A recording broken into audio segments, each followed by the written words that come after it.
ஜனாதிபதி ரணில் விக்ரமசிங்கவுடன் கூட்டணி அமைக்க தயாராகும் ராஜபக்ஷக்கள் இல்லாத புதிய அரசியல் கட்சி தொடர்பில் ஸ்ரீலங்கா பொதுஜன பெரமுனவின் ஸ்தாபகர் பெசில் ராஜபக்ஷ அதிருப்தி வெளியிட்டுள்ளார்.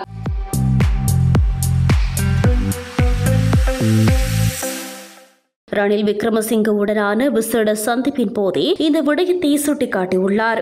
அண்மையில் ராஜபக்சர்கள் இல்லாத மொட்டு கட்சியினர் சிலர் கூட்டணி அமைப்பது தொடர்பில் பிரசன்ன ரணதுங்க மற்றும் ரணில் விக்ரமசிங்க இடையே விசேட கலந்துரையாடல் ஒன்று இடம்பெற்றதாக அரசியல் வட்டாரங்களில் பேசப்பட்டது. குறித்த கூட்டணி சார்ந்த எந்தவொரு நிகழ்வுகளிலும் ராஜபக்சர்களை இணைத்துக் கொள்வதில்லை என பிரசன்ன ரணதுங்க ரணில் விக்ரமசிங்கவிடம் எடுத்துரைத்ததாக கூறப்படுகிறது. இந்நிலையில் இது தொடர்பில் ரணில் விக்ரமசிங்க மற்றும் பெசில் ராஜபக்ஷ இடையிலான சந்திப்பில் விவாதிக்கப்பட்டுள்ளது. பிரசன்ன ரணதுங்க உள்ளிட்ட மொட்டு கட்சியின் கூட்டத்தில் ரணில் விக்ரமசிங்கவை ஆதரிக்கும் ஸ்ரீலங்கா சுதந்திர கட்சியின் சில அங்கத்தவர்கள் கலந்து கொண்டதாகவும் இந்த செயற்பாடானது திருப்திகரமானதாக அமையவில்லை என பெசில் ராஜபக்ஷ எடுத்துரைத்துள்ளார். இந்நிலையில் ஜனாதிபதியுடனான சந்திப்பானது அவர் விடுத்த அழைப்பின் பேரிலேயே முன்னெடுக்கப்பட்டதாகவும் ராஜபக்சர்கள் எவருக்கும் அடிபணிய தயாரில்லை எனவும் பெசில் ராஜபக்ஷ இதன்போது குறிப்பிட்டுள்ளார்.